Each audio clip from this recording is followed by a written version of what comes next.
Welcome everyone, my name's Collector Steve and welcome to today's video where I will be taking you through the step-by-step process for preparation and putting together a small resin model.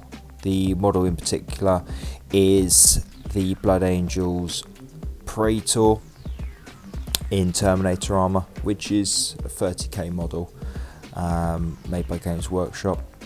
Pretty nice model. I've done a unboxing video about it, so let's get into it.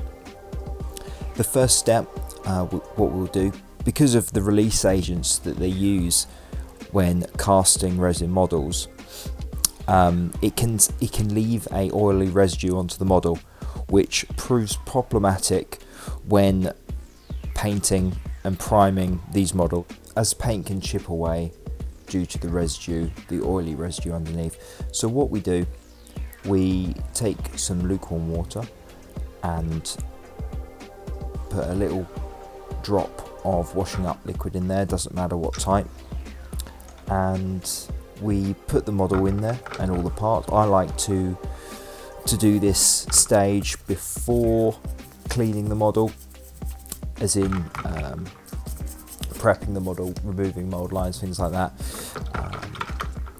The gates give me something to hold on to when cleaning, essentially, and this is the same process for any resin model. You just have to upscale it. You know, if you're doing a Thunderhawk, you would need you know, a couple of washing up buckets.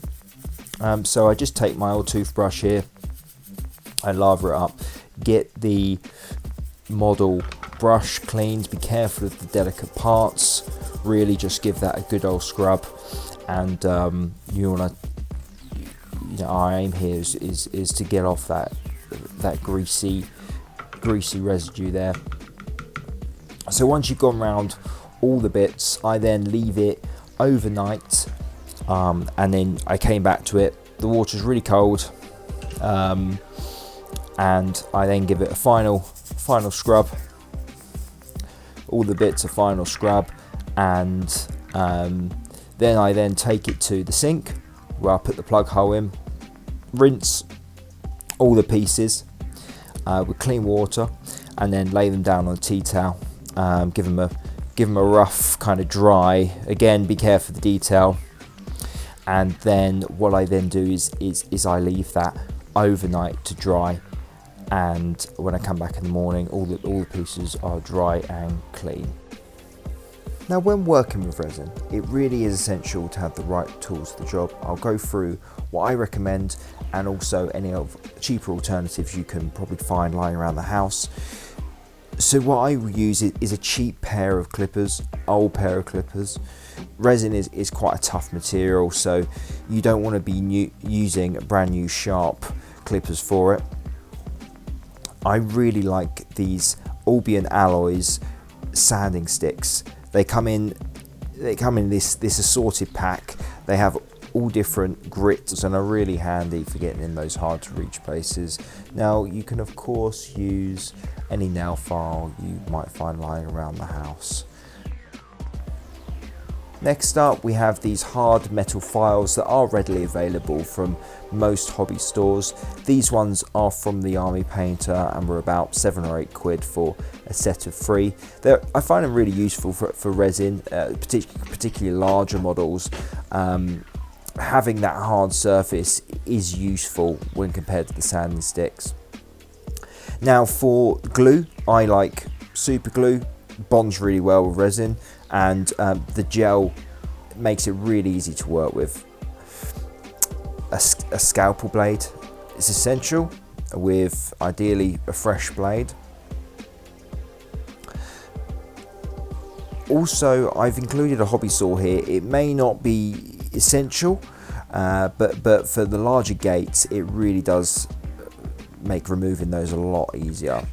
And I've also included here some milliput. This is a super fine white milliput. You can get lots of various grades and finishes, and a couple of moulding tools in case you have to use those. I don't end up using any milliput for this model, but for most resin models, especially from Forgeworld, you will end up having to do some filling, especially if you make some mistakes. So I have all my tools laid out. I have the dried model, the dried clean model with the gates still intact. I've got a reference picture in front of me, and I'm ready to start cracking really. So first of all, I work with the larger pieces, have a look where there is some support structures and some gates and some mold lines that I need to remove. I'm going to keep the main gate on. It's going to give me something to hold on to during this process. So I use the nippers just to kind of get close, but I don't want to be cutting against the model. Very easy for these clippers to slip and end up removing parts of the model we don't want to remove. So what I do, I just clip near where I want it to be cut off from, and then I can go back in with my blade, with my hobby knife, and just remove those. You can see there's a mold line on the leg there as well, which I will scrape away. Just use the side of the blade on an angle. Be careful with the hobby knife. I cut myself almost every time I use these, so I'm really clumsy. So just scrape away there. Scrape away until you feel that you scraped enough away, and then you can go back in with a sanding stick to get that surface smooth.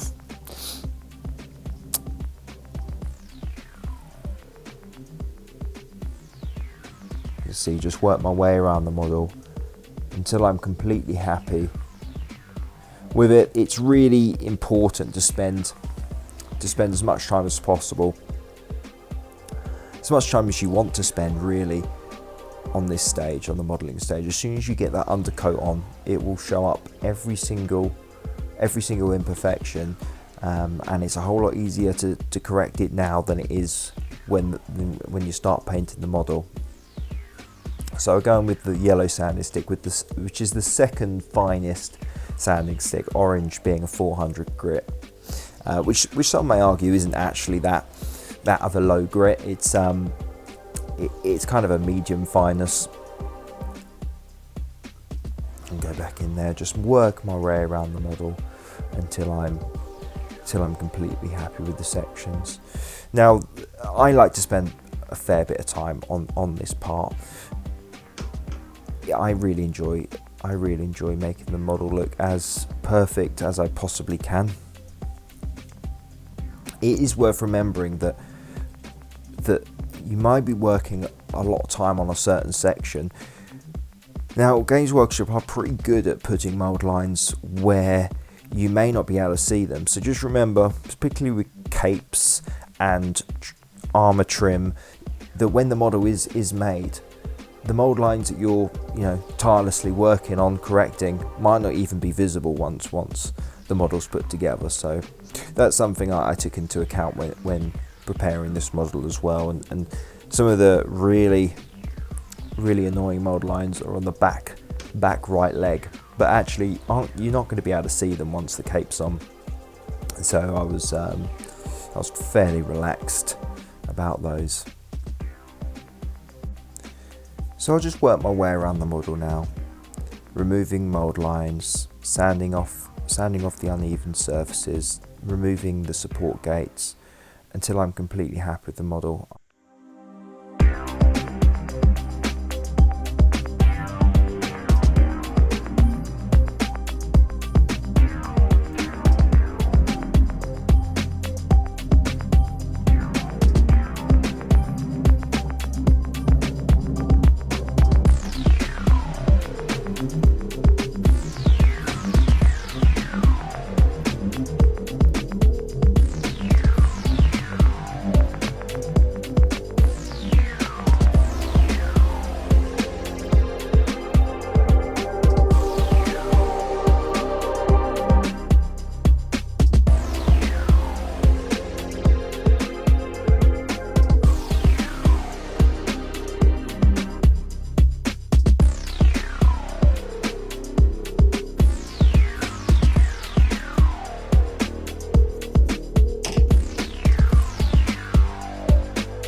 I actually noticed that my scalpel blade was pretty dull, so I was ending up pushing a lot harder than I would do to remove certain parts, and that's dangerous because firstly I can injure myself, which I usually do using this kind of knife, or I can damage the model. More importantly, damage the model.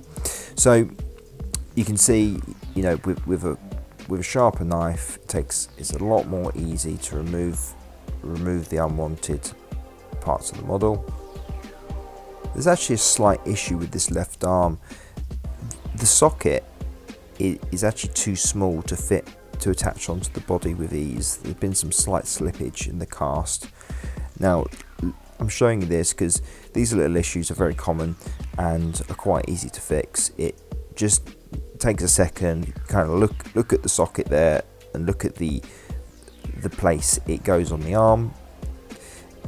That little tube is much bigger on the body than it is on the arm section. So I start sort of cutting away bits. Less is more. Always start off small when you're kind of cutting into the model. You don't want to cut away the model unnecessarily. I realised the scalpel is not really suitable, but this filing stick I didn't think I was going to use, but actually it turned out really useful for this.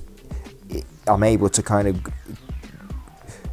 to sand away, you know, the internal socket there, so and make it bigger so it sits on the body flush. So it just takes a little bit of, you know, sanding away, dry fitting. Dry fitting is essential for the resin models. If it doesn't fit, you know, you shouldn't be putting glue on there, sticking it to the model without checking the fit is right. So it just takes a little bit backwards and forwards to get this fitting flush, but once it's done, I'm happy and can continue with the rest of the model.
Now I'm there with the model, really. I come to the thicker gates where I can use my nippers and cut off the majority of the gates.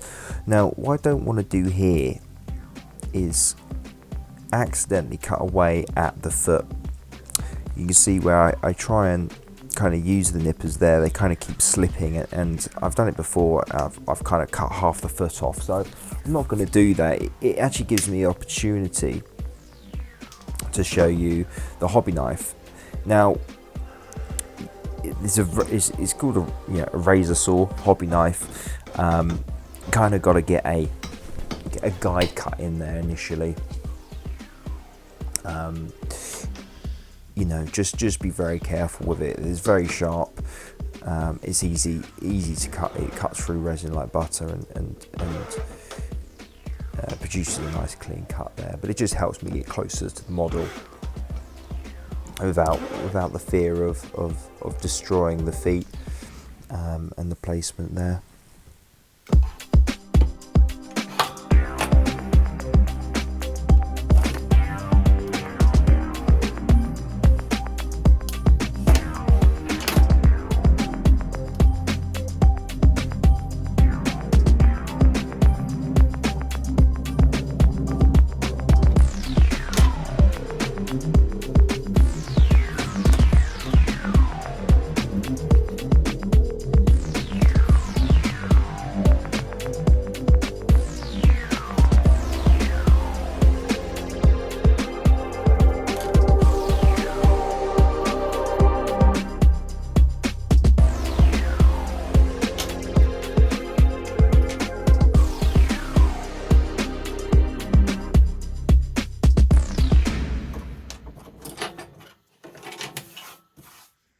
Now, a tool I forgot to mention, I didn't think I'd actually be using, but upon closer inspection of the bolter here, it has kind of these 3D detailing, an illusion of a hollow barrel.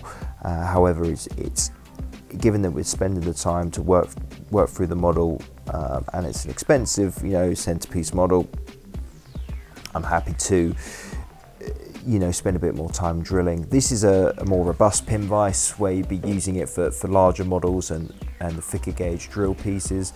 This is the one you're likely to have or likely to be able to get quite easily from eBay, with much smaller, finer drill pieces. Now, the drill pieces can snap very easily, so please be careful. This is actually the thinnest gauge I have. Luckily, it's a perfect size. So I just apply gentle pressure in there. When drilling plastic barrels on guns, it can be harder because there's not actually a guide. This one kind of has an indent already, so it was quite easy just to put a bit of pressure on the already indented holes there and drill it out. Now, this went well. Easy to screw this up though, so just be careful. If you feel like you're going to screw it up and you're going to regret doing it, just don't do it. You can always paint the barrel, the inside of the barrel black, and you know, it's going to look fairly similar, but it just adds that element of realism.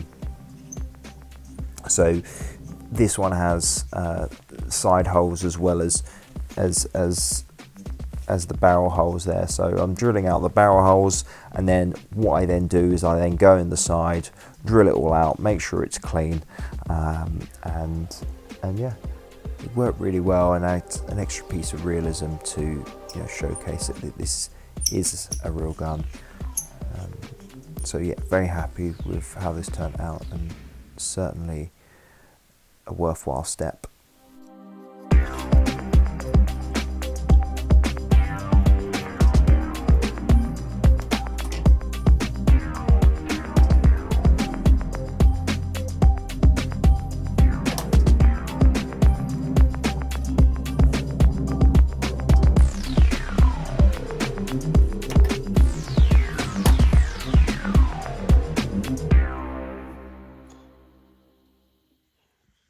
Now we come to the fun part, the time to build the model. So I'm going to use this Gorilla really thick super glue gel, and just decide what parts to use first. Now remember to be really sparing with this glue. You will see me go back and kind of wipe away glue I think it's too much. You know, less is more. You can always, you know, the bond that the super glue provides against the resin is extremely strong. So just a little dab there. So I'm going to build the arms and then reattach them, and I'm going to apply the base to the model last as my final step. Just hold them together for a few seconds, and then the bond is there. And I'll just lay that down while I work on the next piece, just to help that glue cure there.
So I got to a point now I'm pretty happy with the model, so it's time to glue it down on the base there.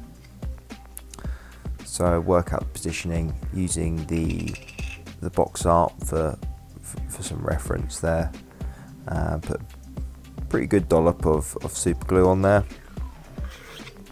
So yeah, the base is, you know, the bottom of the feet is going to be covered with sand when I eventually do it. And yeah, apply some pressure there, and we've got a finished model. So you probably notice that the cape on the left there, and also this top piece of armour and the helmet are all separate. I'm going to be doing something which we call a sub-assembly, where I'm going to be painting those parts separately, attaching them at the end. It's going to make it a whole lot easier to paint. So what I've got a piece of dowel that I've chopped and put on a base with some, you know, white tack on top. Couldn't find blue tack at the time, and I use these as kind of painting handles, makeshift painting handles for odd bits. So the cape's going to be white, so I'll be brushing that white and highlighting that up with, you know, some pale blues. Here's the kind of iron halo top armor bit that the helmet sits inside. I'm going to be, you know, undercoating that in black and then painting it alongside the armor as a red, and then highlighting it accordingly, and same with the helmet. So what I like to do with my heads and helmets, put them on sticks. Here's a face I've painted recently, just a bit of practice. I still need to work on my faces, but nowhere near as smooth as some of the painters out there, but I'm trying to get there. So what I do, I use the drill that we had earlier, drill a small hole in the bottom, and then attach it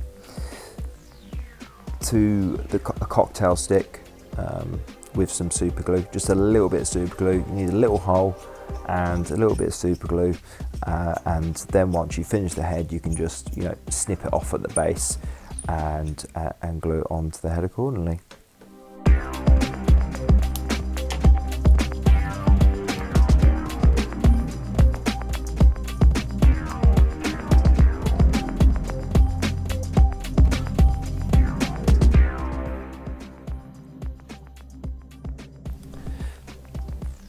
So after all that, I now have my model pretty much fully built, mould lines removed, gates removed, a nice clean model ready for priming. I'm very happy with this model turnout. But like I say in my previous video, I've been wanting this model for a while, and you know, the level of detail is insane, and I'm going to spend my time painting this model and do it some good justice. So yeah, really happy with this model. And as you can see, I've got my sub-assembly pieces ready. So I've got the helmeted head here, which looks great.